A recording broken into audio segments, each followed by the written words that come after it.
6 سن ہجری میں یہ حدیبیہ کا واقعہ پیش آیا تھا جی کہ نبی پاک صلی اللہ تعالیٰ علیہ وسلم نے پہلے تو ایک خواب دیکھا، ٹھیک ہے، اور اس خواب میں یہ دیکھا کہ آپ صحابہ کرام کے ساتھ مکہ مکرمہ گئے، عمرہ کیا، طواف کیا، اس کے بعد حلق کیا، تقصیر کی. تو نبی پاک علیہ الصلوۃ والسلام نے یہ خواب صحابہ کرام سے بیان فرمایا تھا، تو سارے خوش ہو گئے کیونکہ ہجرت کے بعد سے لے کے مکہ مکرمہ مسلمانوں کا جانا نہیں ہو رہا تھا. تو اب وہ وہ اس سال پھر نبی پاک علیہ الصلوۃ والسلام 1400 یا 1500 صحابہ کرام کے ساتھ آپ مکہ مکرمہ کی طرف گئے، لیکن مکہ مکرمہ سے پہلے حدیبیہ کے مقام پہ کفار نے روک دیا اور انہوں نے عمرے کی اجازت نہیں دی، اور وہاں پر پھر صلح حدیبیہ ہوئی جس کا ایک اپنا طویل واقعہ ہے. تو وہاں سے پھر نبی پاک علیہ الصلوۃ والسلام واپس آ گئے، اور اس کے بعد پھر 7 سن ہجری میں وہ جو پچھلے سال کا عمرہ تھا اس کی قضا کے لیے ٹھیک ہے، آپ دوبارہ جو ہے وہ تشریف لے گئے.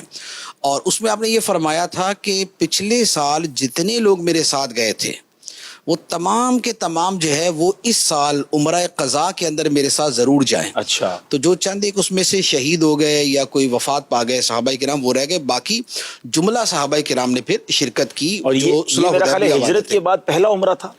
جی یہ ہجرت وہ جو 6 سن ہجری میں کرنا تھا وہ بھی پہلے ہی تھا، تو وہ ہو نہیں سکا. تو اب اس کے بعد 7 سن ہجری کے اندر 7 سال بعد نبی پاک مکہ پاک آئے تو عمرۃ القضاء کے لیے آپ گئے، اور یہ تھا 7 سن ہجری کے اندر. پھر 8 سن ہجری میں فتح مکہ ہوئی. ٹھیک ہے، تو فتح مکہ کے موقع پہ نبی پاک علیہ الصلوۃ والسلام جو ہے وہ تشریف لے گئے، اور وہ چند دن کا جو ہے نا وہ جو سارا فتح کا اور دیگر معاملات تھے وہ کرنے کے بعد واپس آ گئے. اور 9 سن ہجری میں اب حج کس سال فرض ہوا اس کے بارے میں 2 قول ہیں. ایک قول تو یہ ہے کہ یہ 9 سن ہجری میں فرض ہوا، اور دوسرا یہ ہے کہ یہ 10 سن ہجری میں فرض ہوا. اب اس کے بارے میں بعض علماء یہ کہتے ہیں کہ اگر یہ 9 سن ہجری میں فرض ہوا تھا تو پھر نبی پاک علیہ الصلوۃ والسلام نے خود اس سال حج کیوں نہیں کیا؟ جبکہ حج کا حکم یہی ہے نا کہ جس سال فرض ہو جائے اسی سال کیا جائے. ٹھیک ہے، تو اس کا جواب یہ ہے کہ یہ حکم تو اس لیے ہے کہ اگر کوئی شخص تاخیر کرے گا اور اس کا انتقال ہو گیا تو پھر حج اس سے ادا ہی نہ ہوا تو گناہ گار ہوگا. لیکن نبی پاک صلی اللہ تعالیٰ علیہ وآلہ وسلم کو تو اپنی وصال مبارک کا پتہ تھا سبحان اللہ، کہ اگلے سال حج کے موقع پر جو ہے وہ میں یہاں پر موجود ہوں گا، میں حج کروں گا. تو اس لیے حج 9 سن ہجری میں فرض ہو گیا تھا، لیکن نبی پاک علیہ الصلوۃ والسلام 10 میں گئے. لیکن ایک قول یہ ہے کہ 10 سن ہجری میں ہی حج فرض ہوا. لیکن جو 9 سن ہجری کا حج تھا، مکہ مکرمہ تو فتح ہو چکا تھا، تو اب جو وہاں پر حج ہونا تھا وہ مسلمانوں کے زیر اہتمام، اور یہ پہلا حج تھا فرض ہونے کے اور بعد. یہ پہلا یعنی فرض ہونے کے بعد یا کم از کم مکہ مکرمہ فتح ہونے کے بعد. تو اب یہ ہوا کہ 9 سن ہجری میں نبی پاک علیہ الصلوۃ والسلام نے امیر حج کے طور پہ سیدنا صدیق اکبر رضی اللہ تعالی عنہ کو بھیجا، یعنی مسلمان ان کے ساتھ گئے. تو جو پہلے امیر حج ہیں وہ سیدنا صدیق اکبر رضی اللہ تعالی عنہ. سبحان اللہ. اور جب آپ چلے گئے تو اب پیچھے سے سورہ براءت نازل ہوئی. تو نبی پاک علیہ الصلوۃ والسلام نے پھر حضرت علی سے فرمایا کہ اب آپ جو ہے وہ پیچھے جاؤ اور جا کر وہاں پر سب کے درمیان میں مکہ مکرمہ میں جا کر یہ آیات پڑھ کے سنا. وہ 30 یا 35 آیات تھی.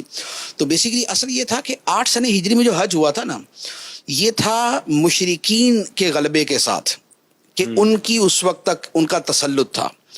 9 سن ہجری میں مسلمانوں کی حکومت تھی وہاں پر، تو 8 والا تو ٹوٹل ان کے اس پہ ہوا، اور 9 والا جو ہے وہ صدیق اکبر رضی اللہ تعالیٰ عنہ کے زیر اہتمام ہوا. لیکن اس میں مشرکین نے بھی شرکت کی. جبکہ خانہ کعبہ کے بارے میں اللہ تعالیٰ کا یہ حکم نازل ہوا تھا، یا ایھا الذین آمنوا انما المشرکون نجس فلا یقربوا المسجد الحرام بعد عامہم ھذا، کہ اب مشرک جو ہے وہ اس سال کے بعد یعنی 9 سن ہجری کے بعد اب یہ دوبارہ مسجد حرام کے قریب نہیں آئیں گے، اب ان کو حج کی اجازت نہیں ہوگی. تو اب یہ جو احکام تھے چونکہ یہ بعد میں نازل ہوئے، اور یہ احکام تھے مشرکوں سے ہونے والے بہت سے معاہدوں کے اختتام کے بارے میں.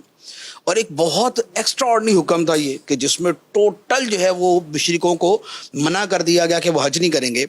تو اب اہل عرب کا طریقہ یہ تھا کہ یا تو جو اصل حکمران ہے وہ یہ اعلان کرے، یا جو اس کا قریبی رشتہ دار ہے وہ اعلان کرے.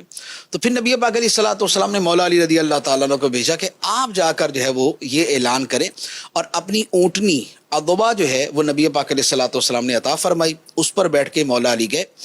اور جب وہاں پر حج کے میدان میں حضرت صدیق اکبر رضی اللہ تعالیٰ عنہ پہنچے تو پیچھے سے نبی پاک علیہ الصلوۃ والسلام کی اونٹنی کی آواز آئی. تو آپ تو فوراً چونکے کہ سرکار کی اونٹنی ہے تو اس کا مطلب سرکار تشریف لے آئے. لیکن جب مڑ کے دیکھا تو پیچھے حضرت علی شیر خدا رضی اللہ تعالیٰ عنہ تھے. تو پھر انہوں نے بتایا کہ مجھے سرکار علیہ الصلوۃ والسلام نے اس اعلان کے لیے بھیجا. تو خطبہ حج جو ہے وہ حضرت صدیق اکبر رضی اللہ تعالیٰ عنہ نے دیا, اور وہ جو اعلان براعت تھا اور سورہ براعت کی جو آیات پڑھنی تھی وہ حضرت علی رضی اللہ تعالیٰ عنہ نے پڑھی. تو یہ تھا 9 سن ہجری کا حج.